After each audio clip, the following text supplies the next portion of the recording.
Oh yeah.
Hey YouTube.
Hey lady, how are you?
members of the community. And here's what we're offering you today. It's not coffee, but it's a delicious paleta. Fruit bars, ice cream bars. Again, we're at 3853 East 3rd Street. It's called La Michoacana.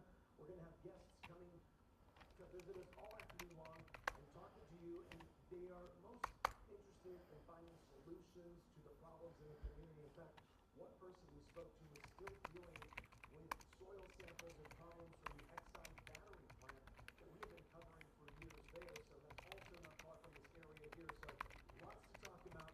And we're here hoping to make a difference. Yeah, I gotcha. Jazz, I'll send it back to you.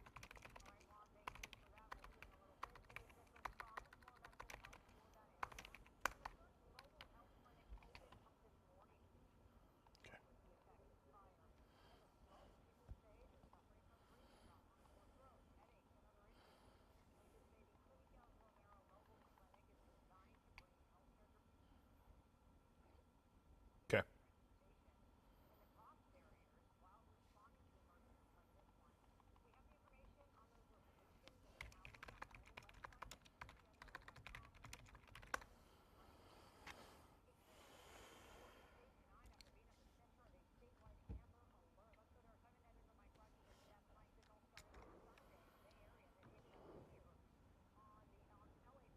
That's right, Jasmine. And SkyCal was actually able to find those CHP officers who finally located the vehicle and saved that baby, that 3-month-old little boy. Let's show you the video here from SkyCal. This is all happening in a parking lot. There you see the CHP officers going through the car that was at the center of this Amber Alert. Now, the Hayward Police Department says that the boy's mother had taken him against the parental rights that she had and was on the run. Now, the Amber Alert was activated, and then finally it was deactivated today after that child was found here in the Los Angeles area. Now, this child found on the 11,000 block of Wilshire Boulevard in the Westwood area.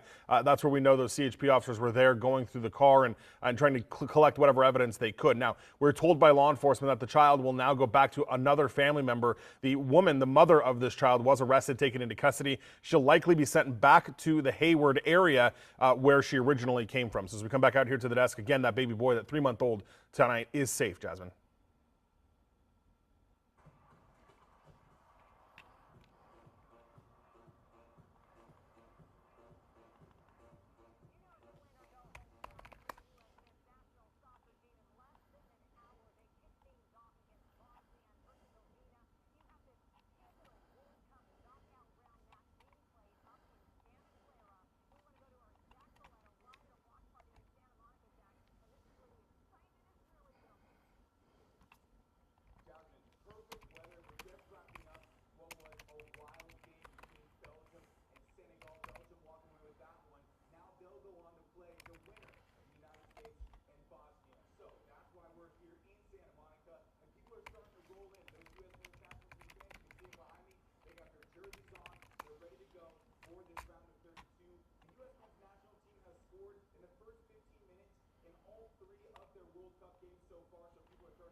Hey, since I'm not doing water at 6, do you want to pull sex trafficking to the first hit at 5 and do water at 6?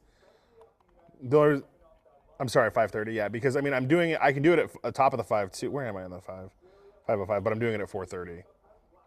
So it doesn't matter to me. But if you want more space, maybe we pull up sex trafficking and yeah. The other thing too, there's no audio on this side. I just don't know if it's a hard turn between Boyle Heights and Next Weather to do sex trafficking. Yeah. So then I don't know if we do boil water there then and leave sex trafficking where it is. Okay. Okay, sounds good. Bye. Oh, I can't wait, Zach. All right, so I want to show you this now. They were cheering, they were holding up their flags and wearing the jerseys. This was at Ye Old King's Head in Santa Monica this morning where the party had started very early. The staff says this pub is always full of Brits throughout the year watching Premium League games. So fans started lining up as early as 6 a.m. to get a good seat to watch England beat the Democratic Republic of the Congo 2-1.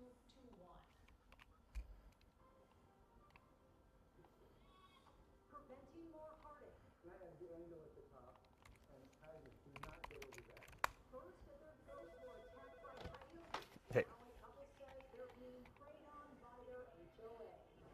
Plus, from screen to Okay, sounds good. rules to the minimum Bye. wage. The new state law is taking effect today, and why one will have you paying more at the pump. Speaking of state he's proposed, and I don't think, yeah, you know, it's a very interesting thing to do. Love knows no heights. For sure, that's a memory she's never going to forget. A marriage proposal being taken to a new level. The guest that pushed the boundaries and landed a couple in hot water.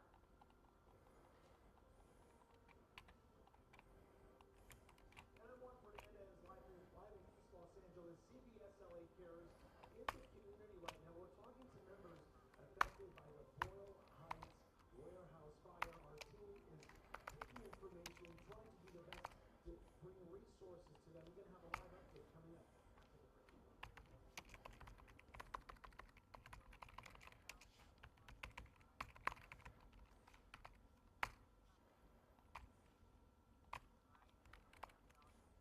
Did we lose our sound or something? In terms like something. It sounds like a code issue. Yeah. But it's hopefully not everything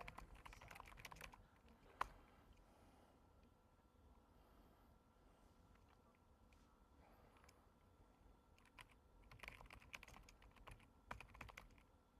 Zach's probably like, I worked so hard for those 3 months.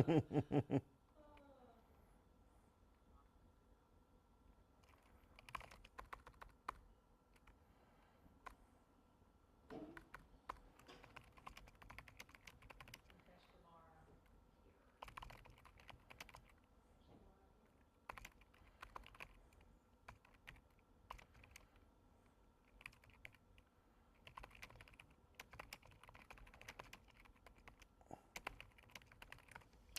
Excuse me.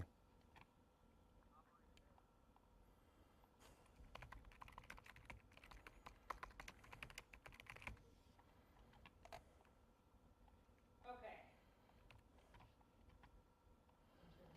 Interview. Oh, the combo shot. Okay. Hey, Jules.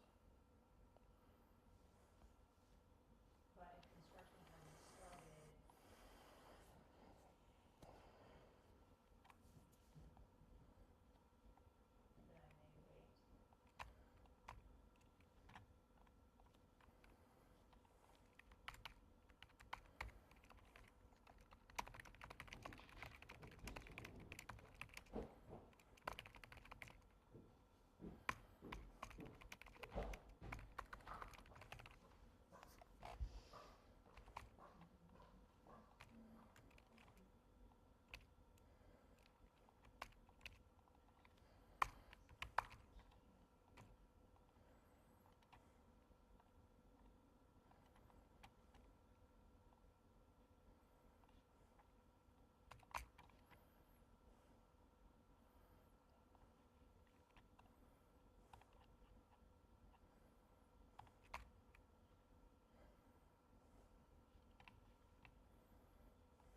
A sex trafficking bust in South LA. At least 10 people are now behind bars, including the manager of Stadium Inn on Vermont. The DOJ says Mukesh Kumar Ahir admitted to renting 90% of his rooms for prostitution.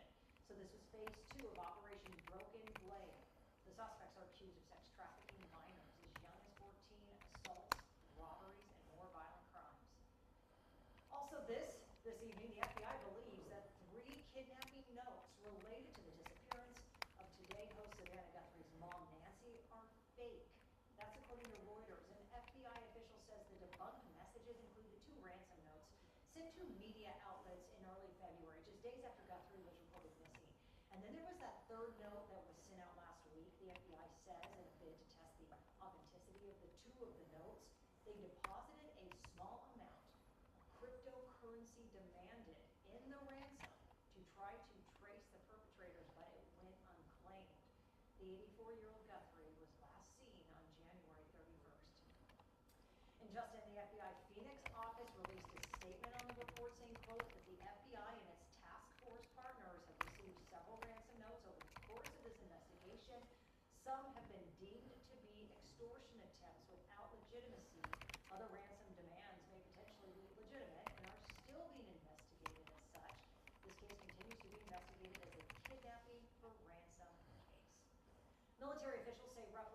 American troops are now in Venezuela helping with disaster relief following just the devastating earthquakes. The commander of U.S. Southern Command says the service members are primarily focused on search and rescue efforts right now. More than 2,200 people have died. More than 11,000 people have been injured, and over 6,000 people have been rescued.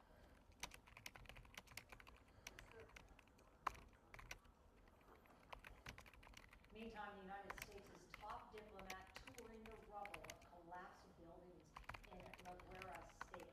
John Barrett met with rescue workers and American teams as they search for survivors.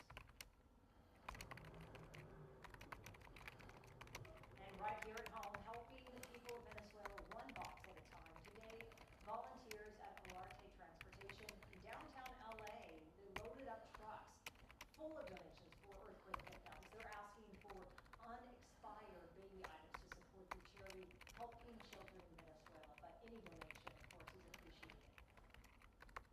I think the invitation is to keep donating in any way that you can. It doesn't have to be money. It could be money. It could be food. It could be your time, your energy, like myself that I'm here helping out. And to really think of those who are affected.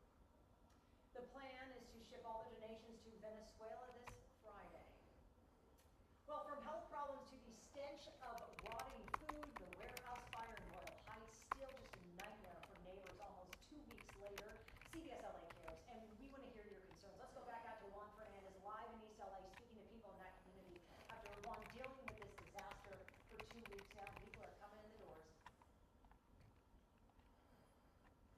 Hey Jasmine, here we are right outside of Michoacana. We're at 3853 East 3rd Street in East Los Angeles, and you can see here the CBS LA cares. We are yours. CBS LA cares in the community in the wake of the Royal Heights warehouse fire. I want to take you inside. You can see our team is already talking to several members of the community here affected by the fire. They've had to deal with the smell, with the fire crews inside their community, with street closures, so much. And their biggest fear, Jasmine, is that the community sometimes doesn't get the full resources that other parts of LA do. So, again, we're talking to people, they're giving us their information, and hopefully some of that information will then become stories for us to go back into the community and highlight what's going on here. We spoke to Martin earlier today. Listen to what he had to say. I don't know which one or what way I have to take. Because they told me, oh, go over there, and I go, or call this number, and they tell me, oh, you're not qualified. How because you're not qualified? I'm not entitled to release. Sometimes I feel like when it's slow, I have my mask right now, but they smell like that. There. And I feel my throat was hurt, I have pain, my head. You guys. All right, having a little trouble listening here. We're going to get that fixed as we continue working here this afternoon here. But as you can see again, our team once again talking to members of the community. And of course, we want to hear from you. This is an offshoot of our very popular Coffee with CBS LA. This is Paletas with CBS LA. We're offering fruit bars, ice cream out here. It's very delicious, and we're going to be out here till about 6:30, 7 p.m. tonight. Come on by. Our team is here, willing to talk to you.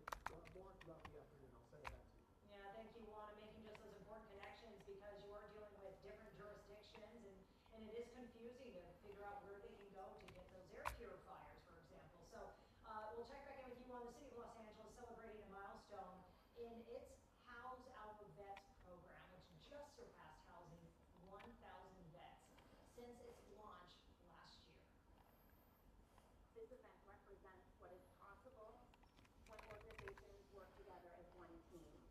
One of my favorite things about this work is that no one agency can end homelessness on their own. It takes a village and a community to do it together. The organization has received a $700,000 grant to continue the work House Our Vets is a partnership between the Mayor's Office, the Housing Authority of the City of Los Angeles, and the VA of Greater Los Angeles. All right, it's now July, but look at this, the June boom just seems to be sticking around. Next weather meteorologist Evelyn Tapp tracking changes just in time, though, Ev, for the 4th of July weekend.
So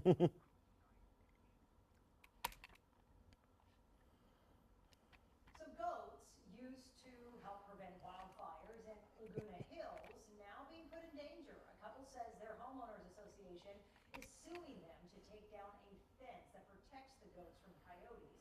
CBS LA's Michelle Gilly spoke with a couple on how they plan to fight back. This is the guy.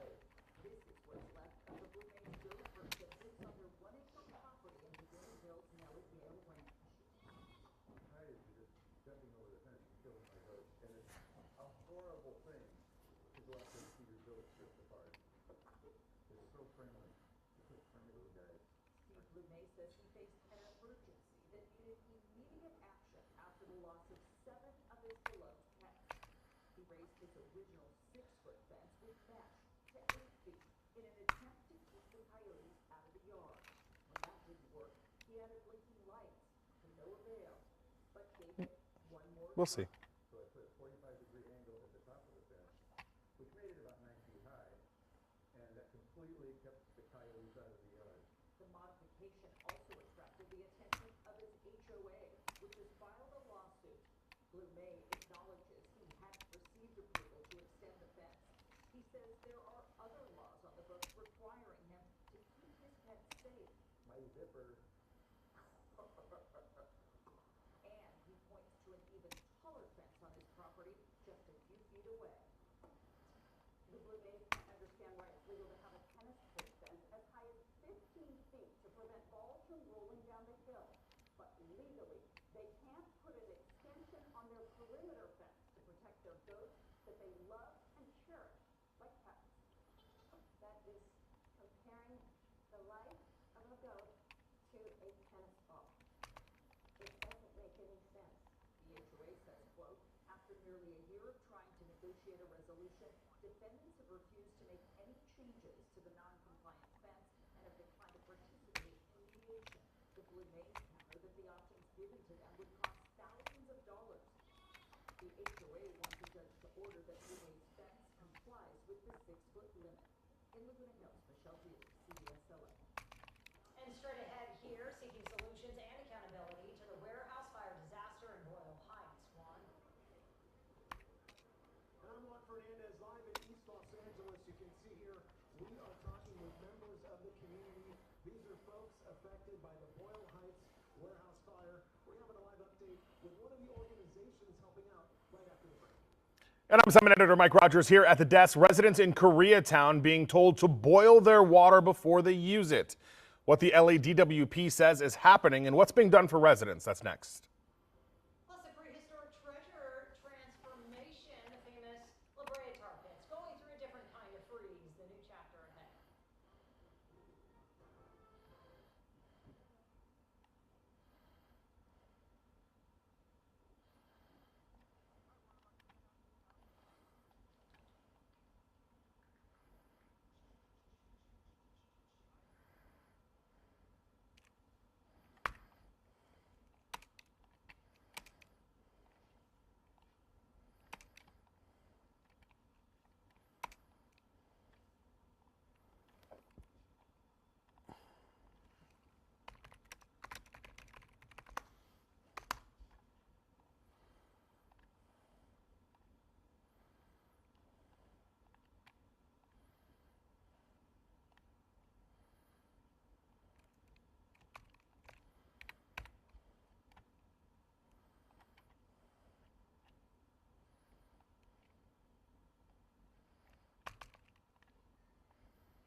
cleanup and the stench of rotting food, it just can really be overwhelming, especially for those living in that community. CBS LA is there in Royal Heights in East LA, hearing your concerns. Juan Fernandez live with what you're learning, Juan.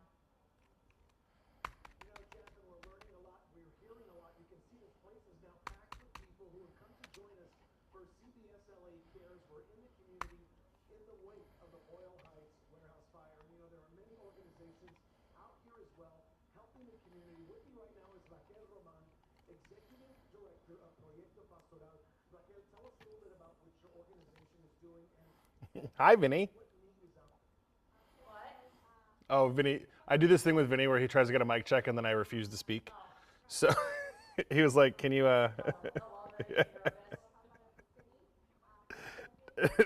No, but I gave him a real good look. Yeah.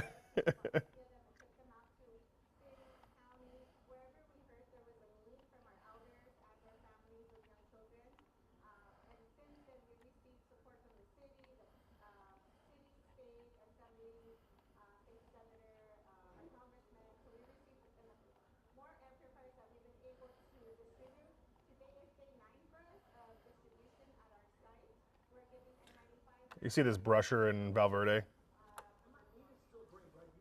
You have a goal of raising up to $300,000, and you've already received quite a bit of applications of people needing. Copy. It doesn't look. I mean, it's right next to Chiquita, though. Doesn't? Are they saying anything about the landfill? Let me listen.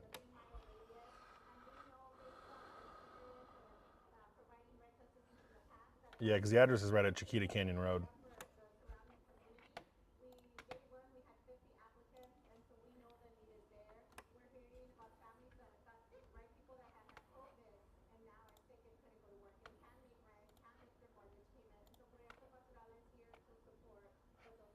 Thank you very much, Raquel. And you can see the need is great. This place is packed, folks. We're going to be here till 7 p.m. tonight. We'd like to hear from you. So if you'd like to come out and see us, we're at 3853 East 3rd Street in East Los Angeles. Jazz, I'll send it back to you. I went for that ride along with Proyecto Pastoral, and yeah, they were handing out hundreds of those air purifiers. So Juan, great work by them. Now to some developing news. We have residents of Koreatown now being told to boil their water after E. coli was found in it. Let's go to our 7 editor, Mike Rogers at the desk. Mike, we just saw crews Yeah. water actually out to residents then in that area. Yeah, we did, Jasmine, bringing them in by the truckload for those residents who are under this boil water notice. Now, the LADWP says this all happened after routine testing of the water supply determined that there may be E. coli in the water. This is some of those DWP crews as well as contractors out there doing that work to try to get some of those waters out to people that may need them in that area. We're talking about a relatively small geographical area. It's about a 2-block radius, but we know that this is an area full of apartment complexes that probably have hundreds, if not at least 1,000 residents that may be impacted by this. Now, LADWP not giving us a ton of information about exactly what happened here or why they think there may be E. coli in the water, just to say that routine testing identified it. I have asked DWP why the area is relatively small, about 2 blocks. It may be a situation where it's kind of the end of one of their service areas and the start of another, so it may be isolated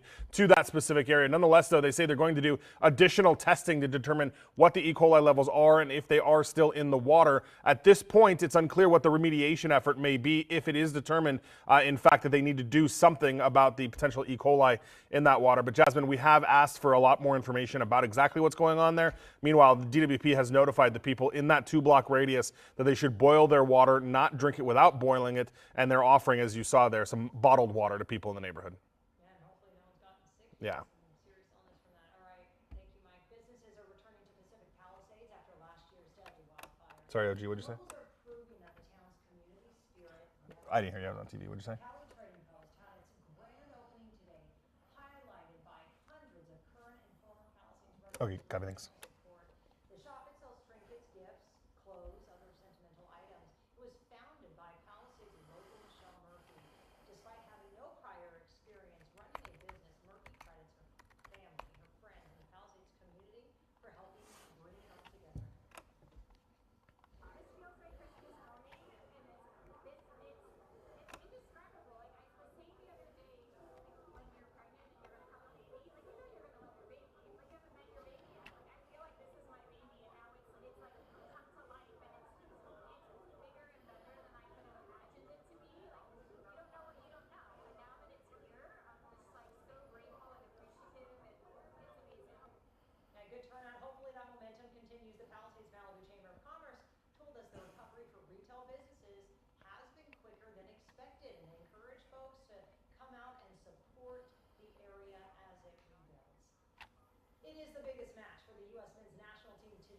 Gabby, thank you. We're going to check in with our sports director, Jim Hill. Preview, Jim, of the knockout round game.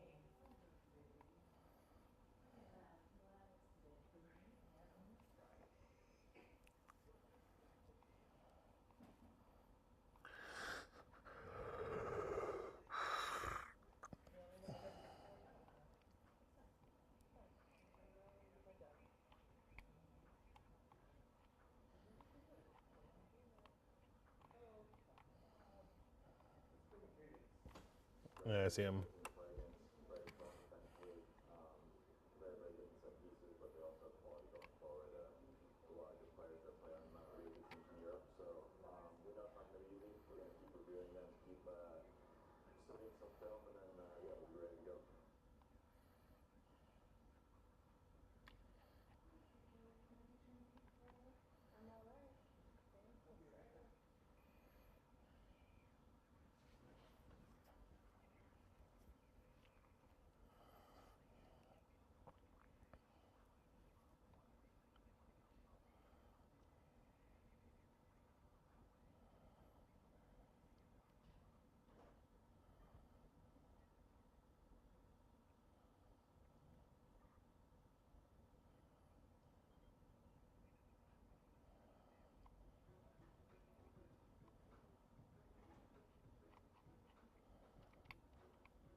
Hi.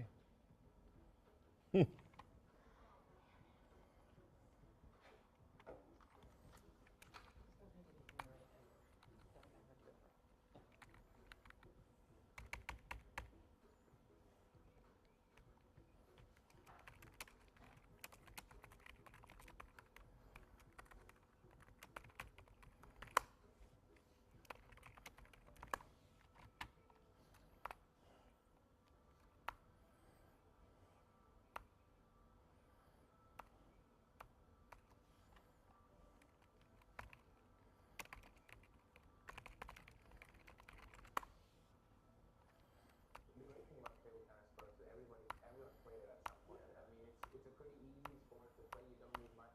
You need a table, two rackets, and a ball. So everybody knows ping pong. I think the table tennis is still relatively unknown, professional level here in Ontario. I think it's going to open up a lot of people's eyes to what professional table tennis is. All right, thank you, Jim. Still ahead. Well, you're paying more at the pump today, and it has nothing to do with Iran. Plus, traveling faster than the speed of sound. My supersonic flights just got the green light. Plus, the daredevil proposal, 1,200 feet over the streets of New York. The couple who climbed to the Empire State Building have now been identified. Gabriel.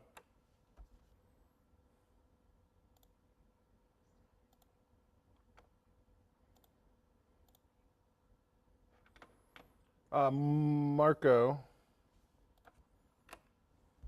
Jazzy. What? We're going to go to this fire. Oh. Where's it at?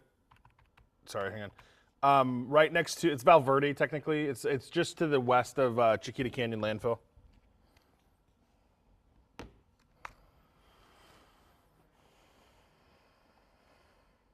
Where is that at? You know Chiquita Canyon, the landfill.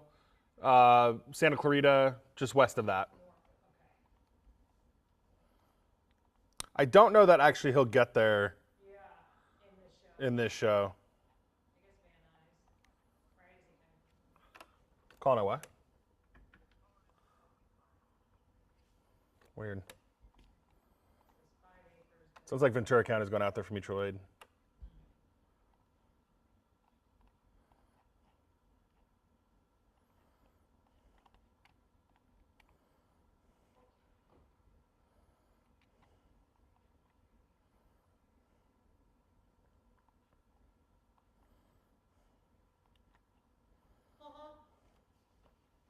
Yeah, no, good job.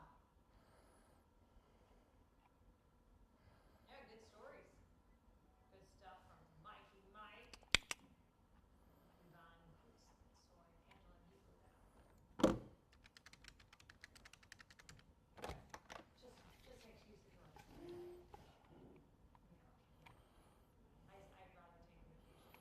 Hey there, it's Mike at CBS LA. How are you? Good. Hey, this fire up on Chiquita Canyon Road.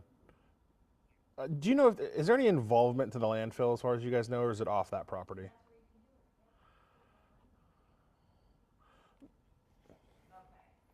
Okay, but do you know if it's burning in the landfill area or no? Okay, no worries. Thank you. Bye.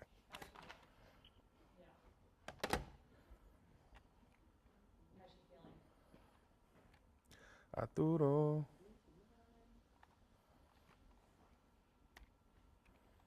All right, so this couple started the day with an engagement and it ended in handcuffs. New York City police arrested the pair from New Jersey for illegally climbing to the very top of the Empire State Building and unfurling that banner which read, "When the power of love beats the love of power, the world knows peace."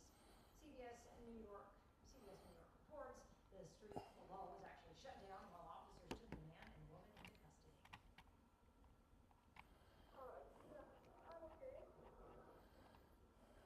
And actually, here's the new body cam video of officers confronting those climbers right on the ladder as they were coming down.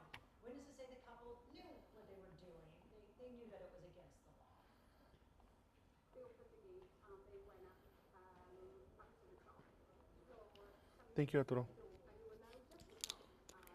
He said, this dog said that no, so we feel like just the top. They came out. When you say they were not hurt, I'm guessing they knew they were going to be caught. Well, they interrupted everyone else's chance to, do it the right way. No injuries were reported, thankfully. The couple has been identified, though, as Ivan Kuznetsoy and Angela Nicolau. They have a history of some similar stunts, and they were actually profiled in a Netflix documentary. They face potential charges that could include trespass and reckless endangerment. July 1st, bringing more change right here to California. New laws are now in effect across the state, impacting everyone from students to shoppers and workers. First, the gas tax. It went up 2.2 cents, bringing the state excise tax to 63.4 cents per gallon. Some workers gave raise as well today as the minimum wage increased in several cities, including LA, where it's now $18.42 an hour. And as far as students go, California school districts are now required to implement policies to limit or ban phone use during the school day. The FAA has proposed some new rules for allowing supersonic flights over the U.S., which are currently banned because of sonic booms. Transportation Secretary Sean Duffy says new technology and flight techniques can mitigate the impact of sonic booms for those on the ground.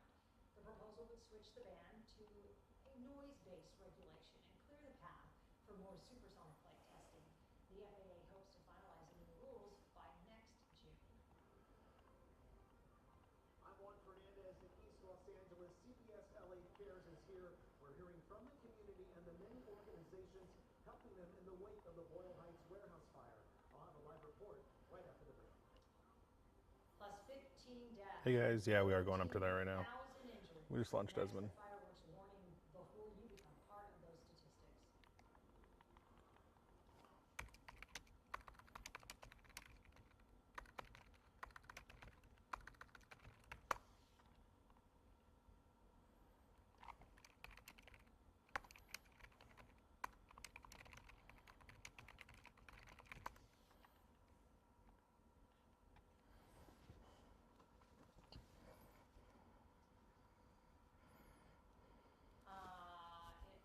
Am I going over? Oh, no. Oh. Okay. Yeah, thank you.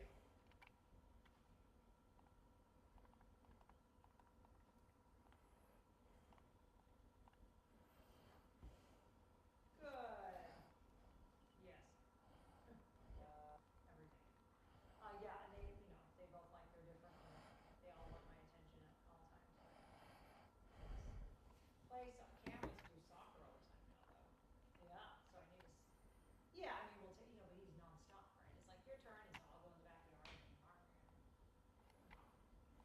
Yes, yeah, right? It's like, okay, you go full laundry, you go particular. It is. Hang on, I just missed. That's okay. Yeah. I know. Oh, absolutely. Right, that is the hardest part. Copy 20. Yeah, so it's not like she's sitting, yeah, nope. Nope, nope, nope.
weeks after that warehouse fire, the community's still struggling. Let's go back out to our Juan Fernandez live. We are hosting a special event to hear those concerns, and lots of people on. You know, Jasmine, we are hearing a lot of the concerns, and while we're trying to keep this very positive and very light, there's a lot of frustration from the people we're hearing from. A lot of them are from the UCLA area, and they say that their community sometimes gets ignored. Of course, the Boyle Heights warehouse fire brought a lot of attention to this area. Franchise, cut off by freeways, all sorts of different things.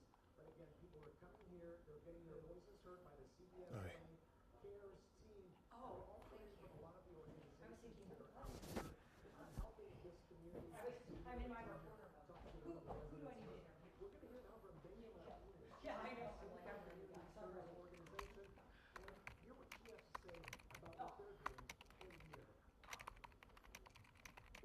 My aunt lives down the street on Indiana, and they haven't had anyone come visit and make sure, one, that they're aware of like what the dangers still are.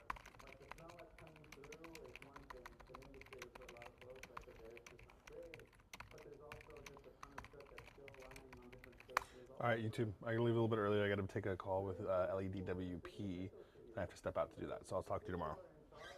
Don't get to listen to these stories directly all the time, and they're also not focused on the main issues. Like, we have these problems here because there are rich people that own these massive buildings, and there's just no accountability.